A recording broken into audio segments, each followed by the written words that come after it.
Amin. Bapak, kami siap untuk belajar firman-Mu pada pagi hari ini. Sekali lagi Allah Roh Kudus, Engkau di tengah-tengah kami, berfirman, bicara, ajar kami, pulihkan kami.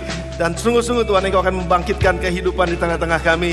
Di dalam nama Yesus, pemberitaan dan perkataan hamba-Mu tidak disampaikan dengan hikmat kata-kata manusia yang meyakinkan, tapi akan keyakinan, akan kekuatan roh Allah. Supaya iman kami jangan bergantung kepada hikmat manusia, tetapi pada kekuatan Allah. Berfirman sekali lagi buat kami semua, di dalam nama Tuhan Yesus kami berdoa, kami mengucap syukur, dan kami berterima kasih untuk hadirat-Mu di tengah-tengah kami. Dan semua yang siap untuk firman sama-sama katakan amin. Amin. Puji Tuhan. Silakan duduk kembali, saudara dikasih oleh Tuhan. Puji Tuhan. Thank you buat teman-teman New Life yang sudah menolong kita masuk dalam hadirat Tuhan. Menjembatani generasi. Menjembatani generasi. Saudara, ada begitu banyak gereja, tapi juga bukan cuma sekedar gereja, tetapi keluarga-keluarga di mana mereka kehilangan generasi. Dari tahun ke tahun, dari generasi ke generasi. Karena saya sebenarnya generasi ketiga di gereja ini. Jadi saya juga melihat bagaimana kita bertumbuh, seringkali kehilangan. Kalau saya perhatikan, ada banyak teman-teman saya yang bertumbuh sejak sekolah minggu, tunas remaja. Itu sekarang udah banyak yang udah gak sama-sama lagi, saudara. Bahkan mungkin ada di antara mereka yang sudah tidak di dalam Tuhan. Dan itu tentu saja menjadi satu beban tersendiri buat kita. Namun yang saya lihat, saudara, ada keluarga-keluarga juga yang kehilangan anak-anak mereka.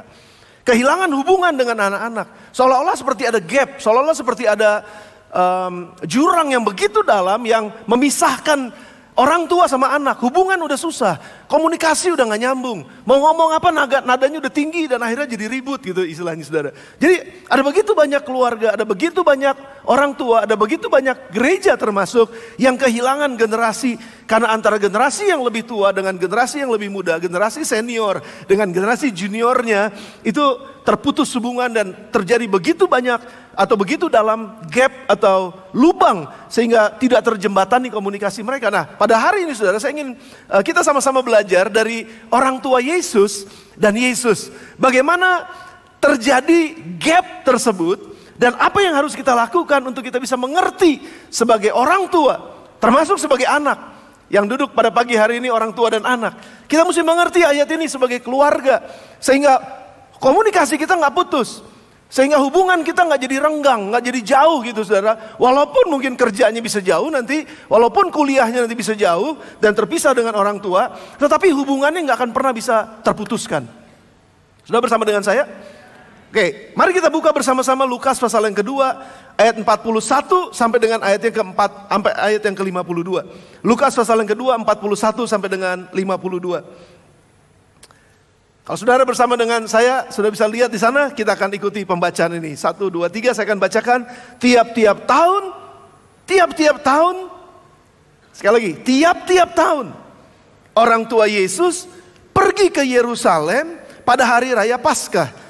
Ketika Yesus telah berumur 12 tahun, pergilah mereka ke Yerusalem seperti yang lazim pada hari raya itu.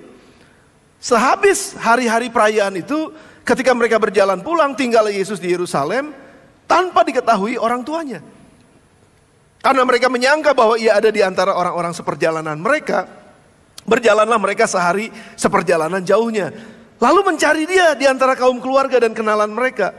Karena mereka tidak menemukan dia, kembalilah mereka ke Yerusalem sambil terus mencari dia. Sesudah 3 hari, mereka menemukan dia dalam bait Allah. Ia sedang duduk di tengah-tengah alim ulama, sambil mendengarkan mereka dan mengajukan pertanyaan-pertanyaan kepada mereka. Ayat 47. Dan semua orang yang mendengar dia sangat heran akan kecerdasannya dan segala jawab yang diberikannya. Dan ketika orang tuanya melihat dia, tercenganglah mereka. Lalu kata ibunya kepadanya, "Nak, kenapa engkau berbuat demikian terhadap kami? Bapamu dan aku dengan cemas mencari engkau." Jawabnya, sebentar, saudara. Jawabnya kepada mereka, "Mengapa kamu mencari aku? Tidakkah kamu tahu bahwa aku harus berada di dalam rumah Bapakku?" Tetapi mereka tidak mengerti apa yang dikatakannya kepada mereka. Lalu ia pulang bersama-sama dengan mereka ke Nazaret, dan ia tetap hidup dalam asuhan mereka, dan ibunya menyimpan semua perkara itu di dalam hatinya. Dan Yesus makin bertambah besar dan bertambah hikmatnya dan besarnya dan makin dikasihi oleh Allah dan manusia. Yang mau dikasihi oleh Allah dan manusia katakan amin. Nah saudara, kenapa sering terjadi miskomunikasi antara generasi yang lebih tua dengan generasi yang lebih muda? Kenapa sih sering terjadi komunikasi tersebut? Dan bagaimana kita bisa menjembataninya? Ini penting saudara. Dan pertanyaan kedua adalah, kenapa orang tua Yesus kehilangan Yesus tanpa mereka sadarin? Saya mau kita renungin ini sama-sama para orang tua. Seringkali kita kehilangan anak kita tanpa kita sadari.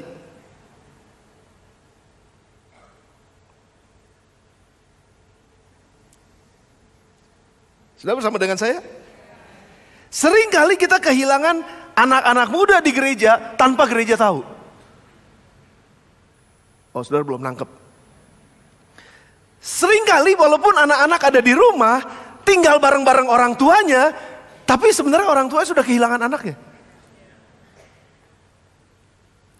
Mau ngobrol nggak bisa, mau ngajak makan bareng udah nggak mau. Dan waktu diajakin ngobrol, bawaannya ceng-cengan, tinggi nadanya langsung, heran saudara. Dan di gereja juga sama, ada sih anak-anak mudanya ada, duduk di gereja sama-sama ibadah, tapi sebenarnya gereja lagi kehilangan anak-anak muda. Dan itu yang tanpa disadari seperti orang tua Yesus, mereka nggak sadar loh bahwa Yesus tuh nggak bersama-sama dengan mereka. Dan itu disebut dengan kehilangan saudara, kehilangan generasi, kehilangan orang-orang muda. Dan yang paling bahaya adalah ketika keluarga Kristen khususnya dan juga gereja itu kehilangan orang-orang muda yang sangat potensial, sangat hebat, sangat luar biasa. Mereka kehilangan harta ini, dan harta ini diambil sama dunia. Sudah bisa bayangin, kehebatan generasi sekarang diambil sama dunia untuk merusak tatanan kehidupan. Karena kehebatan mereka, karena kecanggihan mereka, karena kepandaian mereka, karena ilmu mereka, karena pengetahuan mereka yang luar biasa, karena tidak ada dalam tatanan kerajaan Allah yang benar, dalam nilai-nilai yang benar, mereka dicuri oleh dunia. Gereja kehilangan, keluarga kehilangan, keluarga Kristen kehilangan. Dan ini merupakan masalah saudara. Kita nggak mau kehilangan. Makanya kenapa family is priority dalam gereja kita? Karena kita nggak mau kehilangan generasi.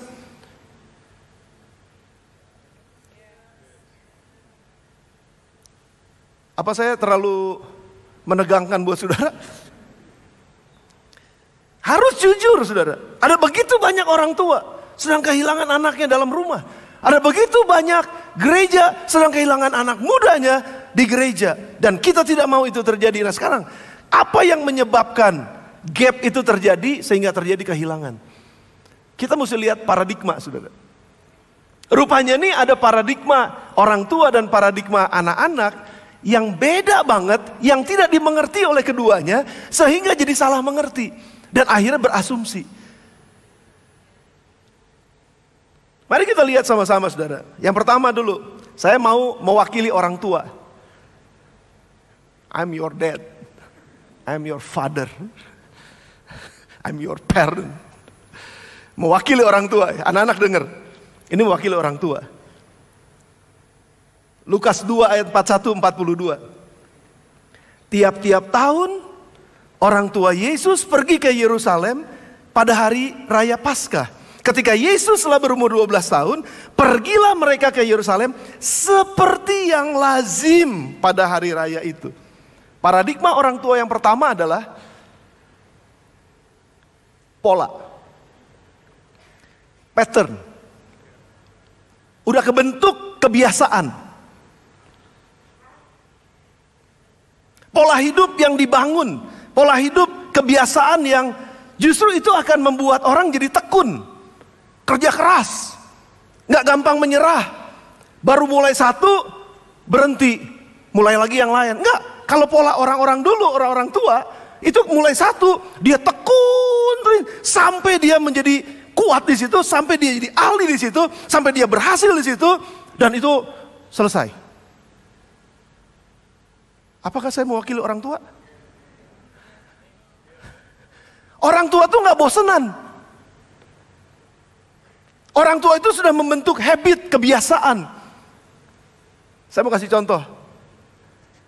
Saya pergi kerja pasti lewat jalan yang sama. Sebagai orang yang lebih tua dari anak-anak. Pasti jalan situ, saudara. Udah pasti, itu pola. Jadi makanya kadang-kadang saudara kalau lagi ada suruh apa gitu di tempat jalan yang lain, itu saya bisa lupa. Karena mau pergi ke gereja disuruh beli dulu apa di tempat yang lain, polanya udah ke sini. Wah, lupa. Karena udah terpola. Bangun pagi jam 4, bangun pagi jam 5, itu udah ke pola. Mau beker nyala, mau beker nggak nyala, udah bangun.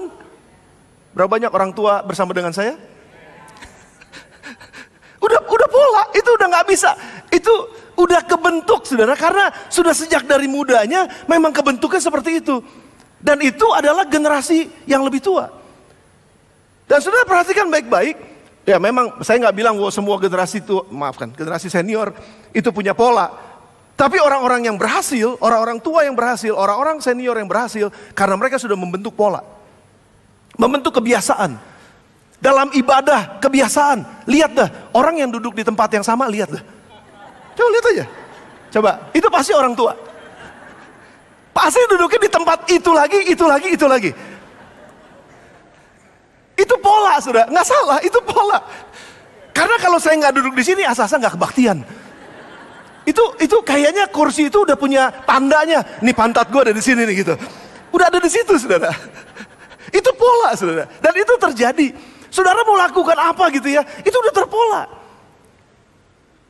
Coba, sepatu. Buka sepatu, langsung taruh di tempatnya. Udah ada polanya. Dan itu adalah hal yang baik dari orang tua. Jadi jangan marah kalau orang tua bilang, hey, taruh sesuatu di tempatnya. Karena orang tua udah punya pola. Jadi kalau anak-anak bilang, oh bawel. Nggak apa-apa, kan ini sama aja, taruh di sini sama aja. No, udah ada polanya. Kenapa susah nyariin gunting kuku? Karena habis pakai taruh sembarangan. Orang tua pakai gunting kuku, taruh di tempatnya. Sudah terpola, saudara. Sudah ngerti maksud saya? Kenapa terjadi keributan antara orang tua dan anak? Hanya karena gara-gara pola. Hanya gara-gara pattern yang sudah terbangun. Orang tua dibilang kolot lah segala macam. Orang tua bodoh teuing, gue kolot memang gue udah kepola kayak begini. Makanya orang tua itu jangan diharapkan cepat belajarnya. Dengan perubahan yang begitu cepat, anak muda bilangnya, aduh, gaptek. Memang udah kepola. Dulu manggil Gojek, wih, Gojek datang. Bukan Gojek, maksudnya apa namanya? Ojek datang. Kalau sekarang kudu begini-begini, susah belajar lagi. Jadi jangan marahin mereka, maklumi mereka.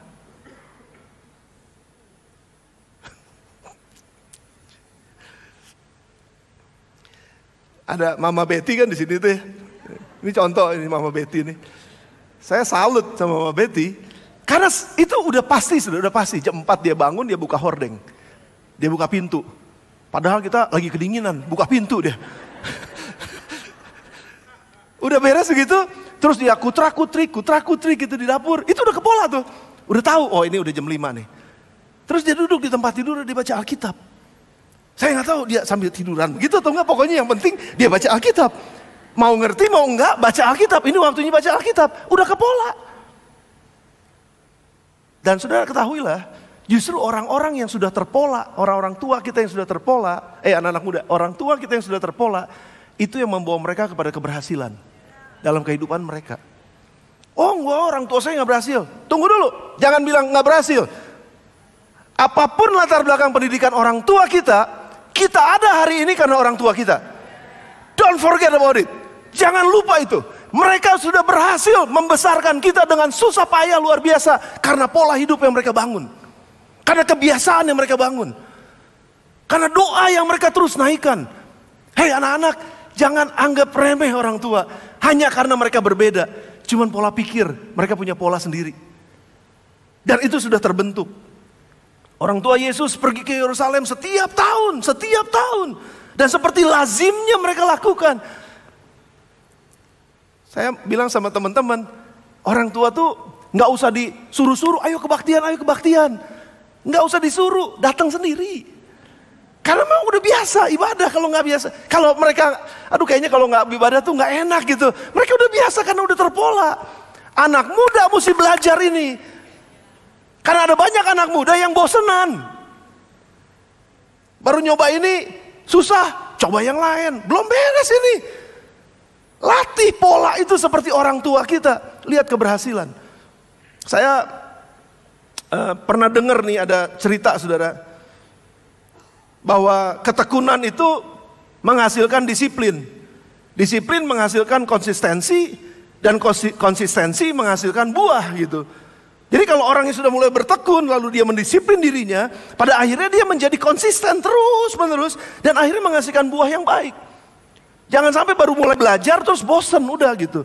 Belajar tekunin aja terus. Seperti orang tua kita dulu. Tekunin aja terus. Fokus terus di situ, konsisten terus di situ. Jangan ini kalau ada orang dagang di sini ya. Saya selalu ingat itu tuh. Orang-orang dulu tuh kalau dagang mau sepi, mau hujan, mau panas, mau rame, tetap dagang, jamnya sama, datangnya jam segitu. Betul gak? Yang dagang nih. Pasti buka toko jam segitu. Itu udah pasti. Dan akhirnya orang tahu lama-lama, oh si Engkau itu buka jam 7. Sementara yang lain buka jam 8, kita ke situ aja. Karena konsistensi.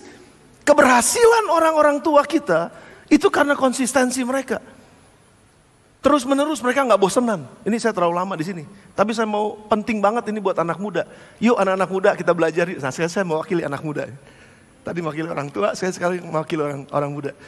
Yuk kita belajar yuk. Disiplin diri kita setiap pagi bangun. Nomor 1, jangan pegang handphone dulu deh. Kalaupun pegang handphone, yang dibuka Alkitab. Jangan buka yang lain dulu. Buka Alkitab aja dulu. Disiplin aja. Nggak enak pertamanya, nggak apa-apa. Bikin pola terus. Disiplin. Waktu-waktu kita pakai waktunya. Disiplin. Coba jalanin. Pertamanya gagal, nggak apa-apa. Terusin, jangan berhenti, jangan bosen.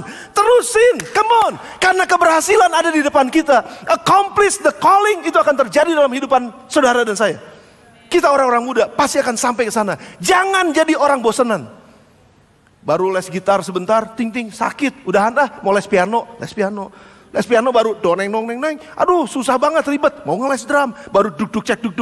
Udahan lagi, mau ngeles lagi. Akhirnya gak bisa apa-apa. Come on, bangun polanya. Saya cerita sedikit ya, waktu saya belajar main gitar saudara, itu benar-benar saya didrill sama guru saya. Itu satu hari waktu mau festival, satu hari itu 8 jam main Alkitab lagi. Main gitar 8 jam, cuma main tangan nada dan sebagainya. Tapi itu terus, sampai akhirnya berhasil, sampai akhirnya bisa. Saudara jangan nyerah ya, jangan berhenti. Karena pola itu akan menolong kita menjadi terbentuk di dalam pemikiran, dalam tata kelola kehidupan kita, gaya kita, semuanya saudara. Karena sudah terpola. Jangan berhenti saudara. Terus lakukan hal-hal yang saudara anggap bahwa ini akan membawa saya kepada kemajuan. Itu orang tua yang pertama. Yang kedua saudara, pola pikir orang tua itu Lukas 2 ayat yang 45 kalau kita baca. Karena mereka tidak menemukan dia, kembalilah mereka ke Yerusalem sambil terus mencari dia. Saya dapatkan impresi, kembalilah mereka ke Yerusalem. Mereka lihat ke belakang. Di mana yang terakhir? Saya dapatin seperti Tuhan sedang bicara bahwa orang-orang tua ini pasti mereka akan kembali ke tempat masalah mereka, ke tempat pengalaman mereka, ke tempat di mana mereka pernah ada sebelumnya. Kita coba temukan di situ, kita coba lihat di situ. Saudara, orang tua makanya selalu ngomongnya masa lalu. Gereja juga sama. Dengar ya, orang-orang yang ngomongnya dulu ya, gereja ini dulu ya. Nah itu pasti orang lama itu. Itu pasti orang tua. Oh dulu gak begitu, dulu mah begini gitu. Nah cuman maksud saya begini saudara, ada baik ada enggak. Tapi kebaikan dari kita mengingat masa lalu adalah kita ngerti kita ini dari mana.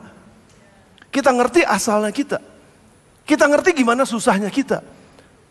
Anak-anak muda sekarang udah tinggal pakai kamera, udah tinggal main musik, udah tinggal segala macam. Dulu orang-orang pendahulu kita, orang-orang yang membangun gereja ini, tokoh-tokoh di dalam gereja ini sejak awal-awalnya nggak punya apa-apa.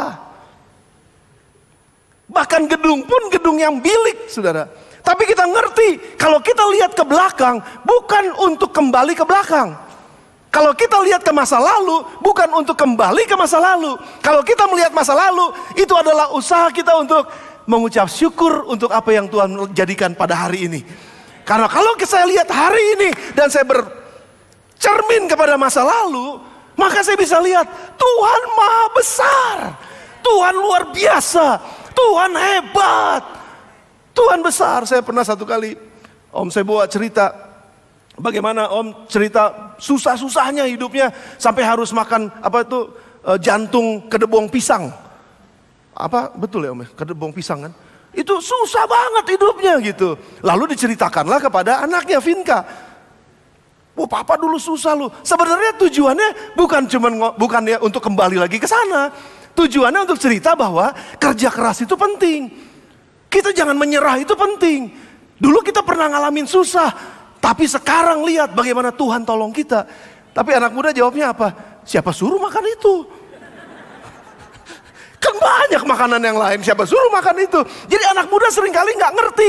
Kenapa kalau orang tua bicara yang di belakang itu bukan untuk kembali ke sana. Bukan untuk kembali jadi susah.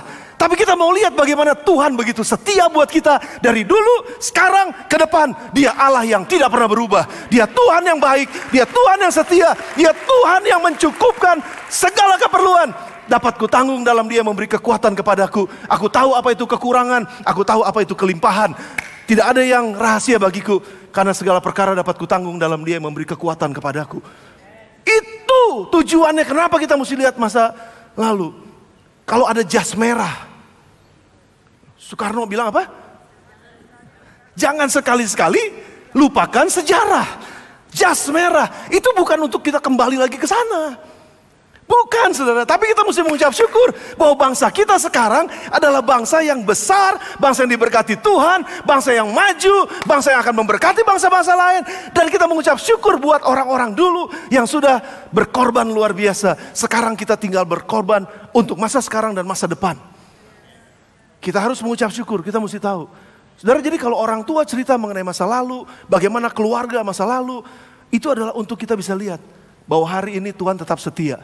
Hari ini Tuhan itu baik. Hari itu Tuhan itu luar biasa. Nah itu polanya. Jadi kalau ada orang tua yang ngomong masa lalu terus, tunggu dulu. Jangan bilang bahwa kita gak mau ke masa lalu. Memang gak mau ke masa lalu lagi. Tapi kita mesti ingat bagaimana Tuhan sudah memimpin kita di masa lalu. Itu orang tua. Jadi makanya saudara, kita perlu mengerti polanya orang tua dan cara berpikirnya orang tua. Cuman sekali lagi nih, ini seringkali tidak dimengerti sehingga kita orang tua juga mesti ngerti paradigma generasi muda. Seimbang nih. Kalau tadi ngomongin orang tua terus, yang rasa orang tua katakan amin. Yang sekarang anak muda, yang rasa anak muda katakan yes. Wah lebih banyak kayaknya. Oke. Nah sekarang apa itu pandangan generasi muda? Sudah perhatikan baik-baik. Pandangan generasi muda adalah Lukas 2 ayat 46 sampai 47. Mereka suka tantangan. Mereka suka sesuatu yang baru. Ayat yang ke-46. Sesudah 3 hari mereka menemukan dia dalam bait Allah. Ia sedang duduk di tengah-tengah alim ulama, sambil mendengarkan mereka dan mengajukan pertanyaan-pertanyaan kepada mereka. Dan semua orang yang mendengar dia sangat heran akan kecerdasannya dan segala jawab yang diberikannya. Tantangan saudara. Anak muda, generasi muda suka dengan tantangan, suka dengan sesuatu yang baru, dan gak mau yang gitu-gitu aja. Saudara lihat ya. Jadi kalau yang generasi tua terpola, maunya yang gini-gini aja udah. Udah settle nih, udah enak nih kayak begini, udah nyaman nih kayak begini. Tapi mereka punya alasan kan? Tapi yang generasi mudanya, aduh, berubah Dad berubah Dad. Daddy berubah Daddy, jangan begitu-begitu terus Dad. Pakai cara lain Dad, karena mereka suka tantangan. Saudara perhatikan ya, orang tua Yesus setiap tahun datang ke Yerusalem. Lalu setelah beres ibadah, mereka kan jalan jauh saudara. 1 hari perjalanan loh, itu jauh tuh. Jadi begitu mereka beres, mereka langsung pulang. Yesus baru pertama kali hari itu datang ke Yerusalem. Anak muda yang masih pengen lihat dunia luar, jauh-jauh datang, begitu beres pulang lagi. Hei, saya mau hiburan dong. Sudah bersama dengan saya? Saya mau sesuatu dong yang membuat saya excited. Yang membuat saya tuh bergairah. Yang membuat saya tuh punya tantangan baru. Adrenalin saya naik. Itu anak muda, saudara. Dan orang tua bilangnya apa? Lu gak mau nurut ya? Lu gak mau ngikut orang tua ya? Gitu mikirnya. Jadi ini gak ketemu kan saudara. Sedangkan Yesus pada saat itu dia baru pertama kali datang. Dia lagi berpikir, jalan jauh-jauh ya. Terus kita langsung pulang. Saya pengen tahu bait Allah kayak gimana. Saya pengen tahu nih ahli-ahli Taurat seperti apa. Saudara, selama zaman Yusuf dan Maria, nggak ada seorang pun yang berani mempertanyakan ahli Taurat. Tapi ini anak kecil, ingusan, 12 tahun. Penasaran, lagi mau cari tahu sebanyak-banyaknya. Lagi pengen tahu, tanya terus segala macam tanya. Ditanya tak ahli Taurat. Ahli Taurat juga kaget ya, gak pernah ditanya sama anak kecil apalagi. Bapak lu aja gak pernah tanya. Lu nanya-nanya. Tapi waktu ditanya, ahli Tauratnya bingung. Ini hebat bener nih, anak siapa nih? Satu kali kami lagi jalan.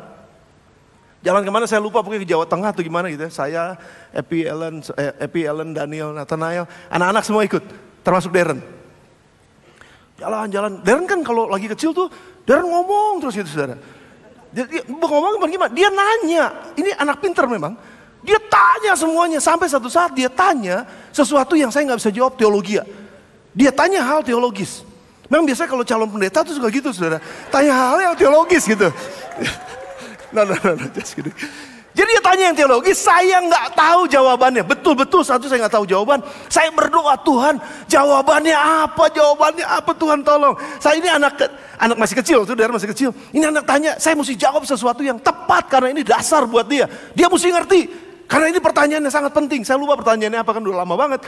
Jadi waktu saya terus, Tuhan tolong, apa jawabannya? Tiba-tiba dia stop, dia nggak tanya. Dia bilang gini, McDonald. Dia lapar rupanya, dia mau ke McDonald.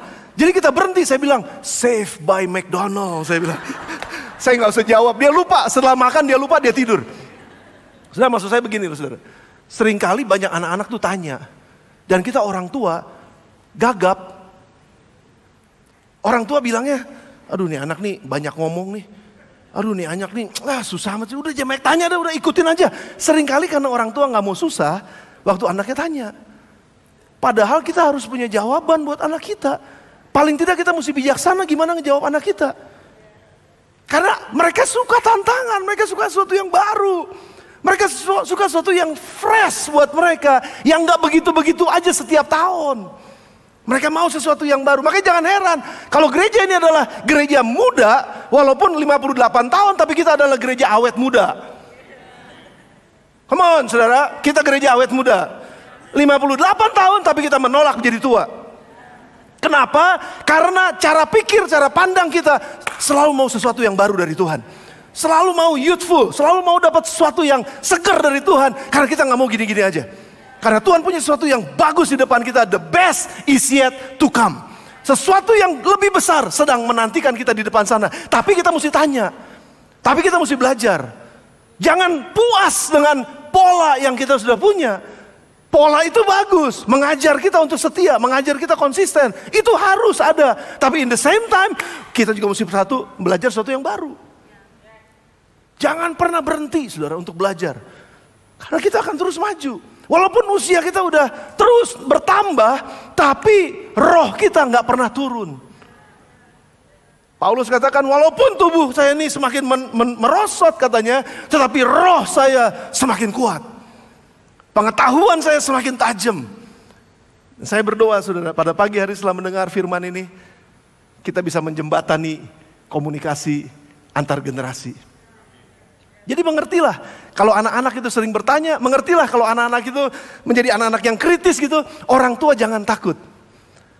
Hal kedua yang orang tua mesti belajar dari anak muda adalah dari Yesus. Yesus adalah kekinian. Lukas 2 ayat 49 sampai dengan ayat yang ke-50. Jawabnya kepada mereka, mengapa kamu mencari aku? Tidakkah kamu tahu bahwa aku harus berada dalam rumah Bapakku? Tetapi mereka tidak mengerti apa yang dikatakannya kepada mereka. You see, mereka tidak mengerti apa yang dikatakannya kepada mereka. Seringkali orang tua nggak mengerti bahasa anak muda. Sehingga mereka jadi bawaannya jengkel, bawaannya marah, bawaannya kesel. Karena nggak ngerti. Ini adalah gayanya anak muda, ini adalah bawaannya anak muda. Mereka bukan kurang ajar. Kalau dulu zaman orang tua belajar terus bertanya sama gurunya, gurunya akan bilang, diam, denger aja, terima, karena biasa disuapin. Tapi anak sekarang kalau mereka nggak ngerti, mereka akan tanya, dan seolah-olah orang tua selalu bilang, atau mungkin orang tua pernah berkata bahwa, aduh ini anak susah nih tanya-tanya terus nih. Aduh nih anak protes-protes lagi nih. Aduh nih anak, padahal mereka bukan protes. Mungkin mereka nggak sesuai dengan apa yang mereka pikirkan. Jadi mereka bertanya.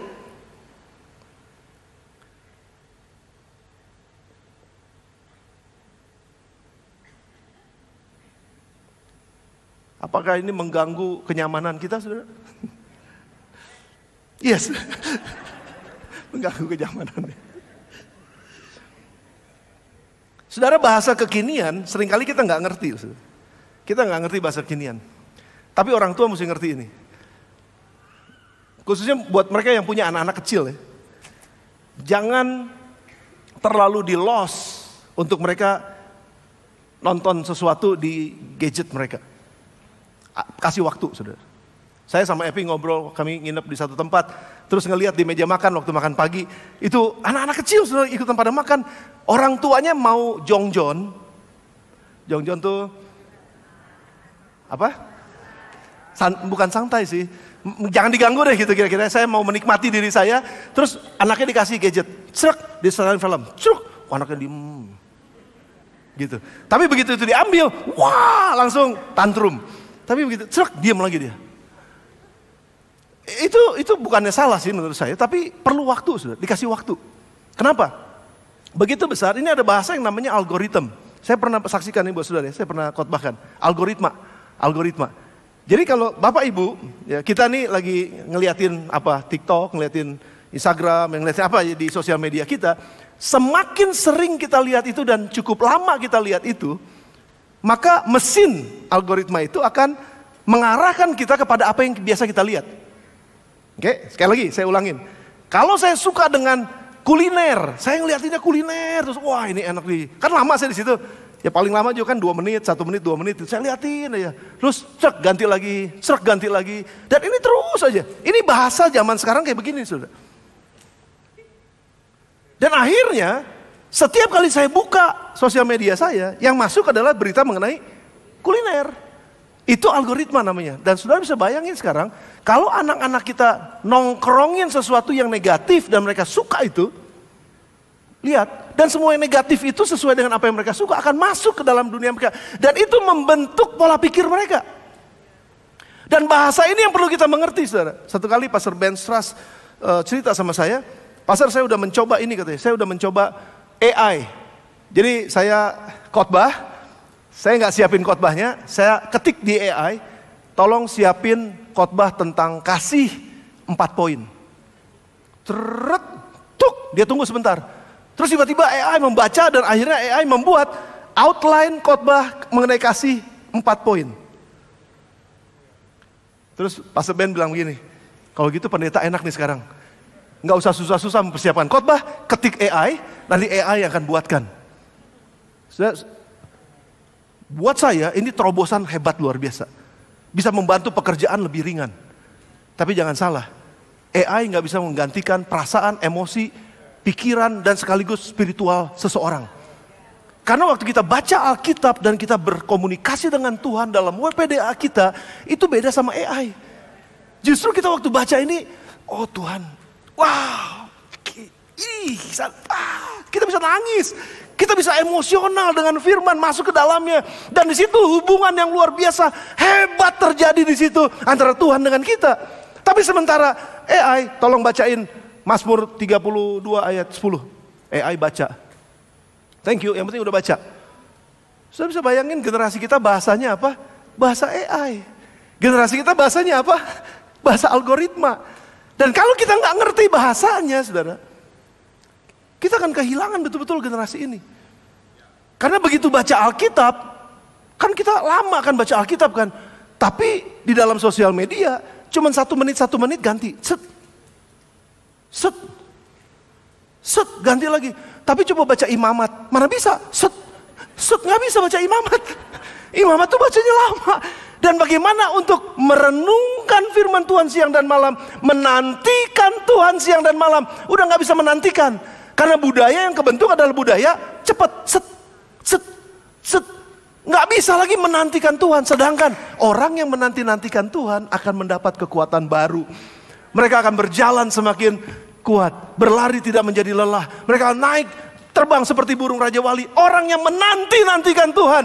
Nggak mungkin orang yang terbiasa dengan semua yang instan di dalam sosial media, merenungkan firman Tuhan secara instan, nggak mungkin dapat kekuatan karena mereka tidak menantikan Tuhan. Budaya ini yang mesti kita bangun, saudara. Dan orang tua mesti ngerti ini. Makanya kenapa kalau orang tua bawel, anak-anak, kalau orang tua bawel baca Alkitab, jangan lupa baca Alkitab, renungin Alkitab, jangan cepet-cepet, pakai catatan, tulis. Kenapa itu? Karena orang tua ngerti, karena orang tua tahu. Pola itu akan menolong. Tapi in the same time, dunia anak-anak kita bahasanya beda. Orang tua juga mesti ngerti. Bahasa mereka cepet terus. Jadi ini mesti ada balance, ini mesti ada keseimbangan. Gimana caranya menyeimbangkan ini dua? Saya cepat sekali, saudara. Yang pertama, bagaimana membentuk generasi muda bekerja sama dengan orang tua? Yang pertama dengan lidah kita. Sudah catat nih. Pertama dengan lidah kita, dengan mulut kita. Bilangan 6 ayat 24-26. Saya cepat di sini. Bilangan 6, 24-26. Saya mau ini menjadi doa saya buat keluarga saya. Dan saya mau ini menjadi doa saudara juga buat keluarga saudara. Karena ini doa buat semua sidang jemaat di akhir dari ibadah. Tuhan memberkati engkau dan melindungi engkau. Tuhan menyinari engkau dengan wajahnya dan memberikan engkau kasih karunia. Tuhan menghadapkan wajahnya kepadamu dan memberikan engkau damai sejahtera. Ini doa orang tua harusnya buat anak-anak. Amin, saudara. Perkatakan dengan mulut. Jangan perkatakan dasar anak nit gitu. Gue udah bilangin lu dasar gitu. Jangan ganti kata-katanya. Tuhan memberkati engkau dan melindungi engkau. Tuhan menyinari engkau dengan wajahnya, memberikan engkau kasih karunia. Perkatakan berkat Tuhan atas kehidupan anak-anak saudara dan saya. Amin. Anak-anak siap terima berkat orang tua? Amsal 19 ayat 27. Hai anakku, ini buat anak-anak, jangan lagi mendengarkan didikan. Kalau engkau menyimpang juga dari perkataan-perkataan yang memberi pengetahuan. Amsal pasal yang 1 ayat yang ke-8. Hai anakku, dengarkanlah didikan ayahmu dan janganlah menyia-nyiakan ajaran ibumu. Sebab karangan bunga yang indah itu bagi kepalamu dan suatu kalung bagi lehermu. Kemuliaan, kehormatan akan engkau terima anak-anak kalau engkau dengar ajaran ayahmu. Ajaran ayahmu yang sesuai dengan firman Tuhan. Nilai-nilai kebenaran. Apa yang sudah dialami, asam garam yang sudah dimakan oleh orang tua. Itu menjadi pengalaman-pengalaman berharga yang kalian harus dengar. Dengarkan baik-baik. Jangan tolak didikan orang tua kalian. Karena masa depan buat kalian itu masa depan yang pasti. Firman Tuhan katakan, hei, di kepalamu ada karangan bunga yang indah. Kalung bagi lehermu itu kemuliaan dan kehormatan.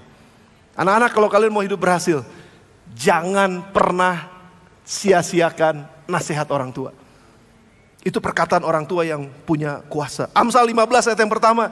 Jawaban yang lemah lembut meredakan kegeraman. Tapi perkataan yang pedas membangkitkan marah. Dalam keluarga orang tua dan anak, ayo yuk pakai kata-kata yang lembut. Jangan sedikit-sedikit. Jangan sedikit-sedikit. Setelah saya menyadari dan mempelajari, orang yang ngomongnya selalu tinggi, tajam dan pedas, itu apa yang ada di hatinya. Jadi orang yang ngomong tinggi itu hatinya, darahnya lagi tinggi, hatinya juga lagi tinggi. Sudah tahu darah tinggi? Makanya ngomongnya tinggi. Karena lagi naik darah. Naik darah tuh selalu ada aja yang dimarahin, selalu ada yang dikomplain. Jadi itu mesti beres. Makanya kalau kita mau bisa memberikan jawab lemah lembut, itu meredakan kegeraman. Belajar untuk menenangkan diri pribadi. Kalau enggak, kemarahan terus ada di rumah. Anak-anak, dengar ini. Jangan pernah sentak orang tuamu. Saya bertobat. Ada mama saya di sini. Saya bertobat beberapa kali karena lagi emosi, lagi kesel. Terus mama ngomong sesuatu yang nggak nyambung sama saya. Wah, aduh, Tuhan tolong ampunin saya. Tuhan, saya salam si mama. Tapi saudara dengar, kita anak nyentak orang tua. Satu hari nanti kita akan jadi orang tua. Kalau anak nyentak saudara mau gak?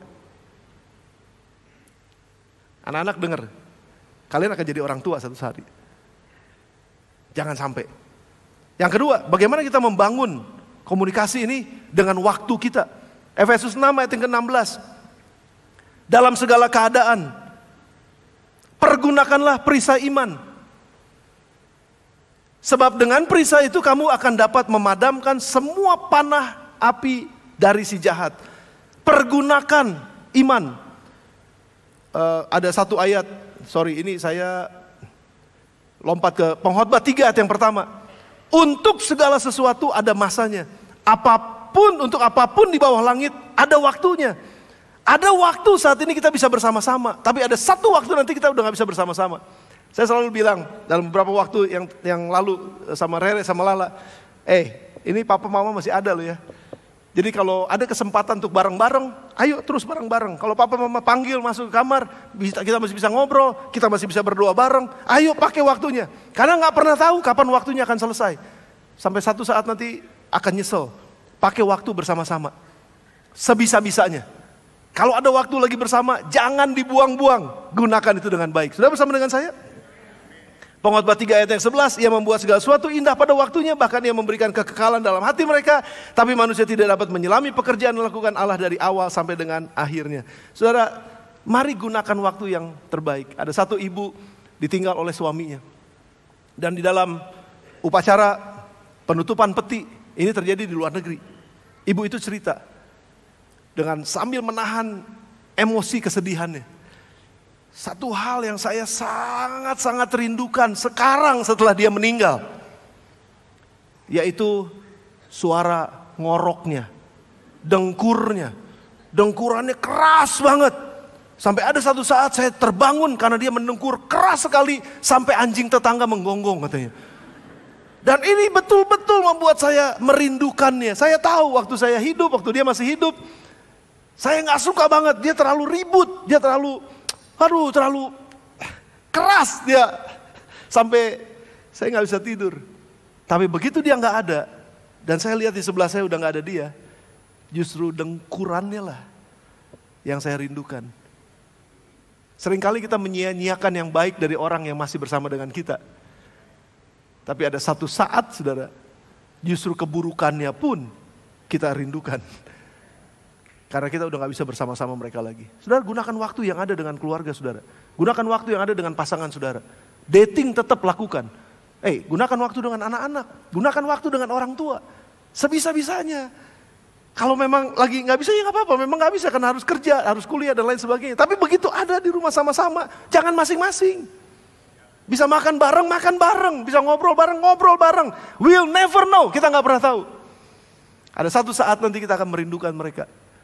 Mumpung sekarang masih bersama-sama. Sudah bersama dengan saya? Yang terakhir adalah jejak kita. 1 Korintus 4 ayat 16. Sebab itu aku menasihatkan kamu, turutilah teladanku. Filipi 3 ayat 17. Saudara-saudara, ikutilah teladanku dan perhatikanlah mereka yang hidup sama seperti kami yang menjadi teladanmu. Apakah hidup saya menjadi teladan? Apakah hidup saya menjadi teladan buat istri saya? Hidup saya menjadi teladan buat anak-anak saya? Hidup saya menjadi teladan buat orang-orang di sekeliling saya? Apakah hidup saya menjadi teladan? Dan saya bisa bilang begini, ikutin saya. Hanya orang-orang yang punya integritas yang kuat yang bisa berkata, ikuti saya.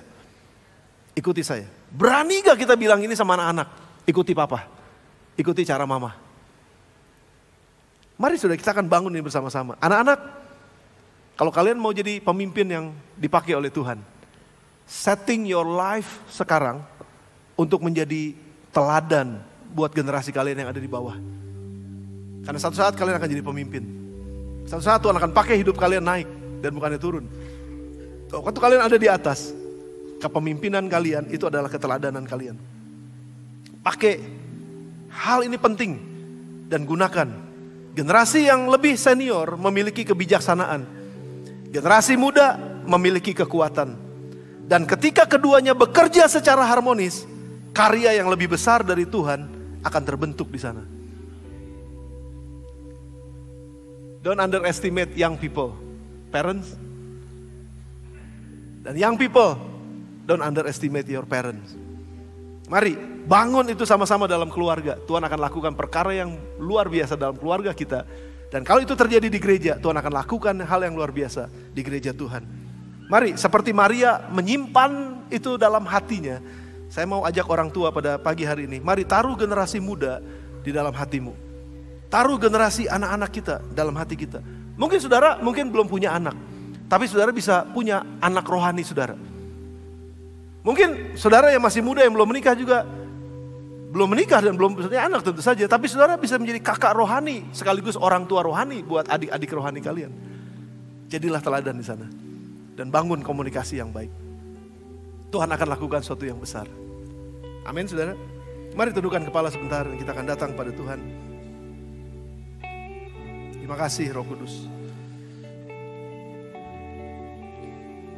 Terima kasih Roh Kudus, haleluya. Terima kasih Tuhan. Kau Allah yang baik, Kau Allah yang setia, Allah segala generasi. Tidak pernah berubah, dulu sekarang sampai selama-lamanya. Terima kasih buat firman-Mu siang hari ini. Kami terima dan kami mau belajar.